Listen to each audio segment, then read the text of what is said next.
আমরা আজকে দেখতে পেয়েছিলাম যে স্পিকারের উপরে এক ধরনের আধিপত্য বিস্তারের চেষ্টা সরকার দলীয় বা ট্রেজারি বেঞ্চের পক্ষ থেকে হচ্ছে। ট্রেজারি বেঞ্চ থেকে বারবার ইনস্ট্রাকশন দিয়ে দেওয়া হচ্ছে যে কি করতে হবে, কি করা উচিত। এবং স্পিকার রুলিং দেওয়ার পরে স্বরাষ্ট্রমন্ত্রী কথা বলতে পারেন না, কেউই কথা বলতে পারেন না, কিন্তু উনি দাঁড়িয়ে কথা বলে যাচ্ছেন। তাহলে এটা কোন জোরে কথা বলছেন? ফলে এই জায়গায় আমরা সমালোচনা করেছি। আমাদের একজন মাননীয় সংসদ সদস্য হান্নান মাসুদ তিনিও বলেছেন তার এলাকায় একজন ধর্ষিত হয়েছিল শাপলাকলিতে ভোট দেওয়ার কারণে, সেটার কোনো ন্যায় বিচার আমরা পাইনি। এবং সারা দেশে আইন শৃঙ্খলা পরিস্থিতি তো ভালো না। আমরা স্বরাষ্ট্রমন্ত্রী থেকে আইন শৃঙ্খলা জনিত বিষয়ে কথা বলতে চাই। সরকার দলের কথা বলার জন্য সরকার দলীয় হুইপ রয়েছে, সরকার দলীয় সাংসদ নেতা রয়েছেন এবং আইনমন্ত্রী রয়েছেন। তো এত কিছুকে অতিক্রম করে কেন স্বরাষ্ট্রমন্ত্রীকে বারবার কথা বলতে হচ্ছে?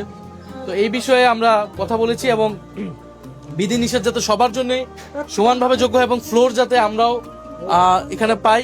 আমরা যতটুকু স্টাডি করেছি যে সংসদের রেওয়াজ অনুযায়ী কিন্তু বিরোধী দলীয় নেতা যখনই দাঁড়ান তিনি কিন্তু ফ্লোর পান, কথা বলার সুযোগ পান। বিরোধী দলীয় চিফ হুইপ যখন দাঁড়ান তাকে কিন্তু ফ্লোর দেওয়া হয়, কিন্তু আমরা দেখছি সরকার দলীয় চিফ হুইপকে বারবার ফ্লোর দেওয়া হলেও আইনমন্ত্রী, স্বরাষ্ট্রমন্ত্রী তিনি আর ওনারা প্রায় 15 মিনিটের ব্যাখ্যা বক্তব্য দিলেন, অথচ এখানে বিরোধী দলীয় নেতা বা আমাদেরকে কিন্তু কথা বলার সুযোগ দেওয়া হয়নি। সেই বিষয়টা আমরা মাননীয় স্পিকারের দৃষ্টি আকর্ষণ করেছি।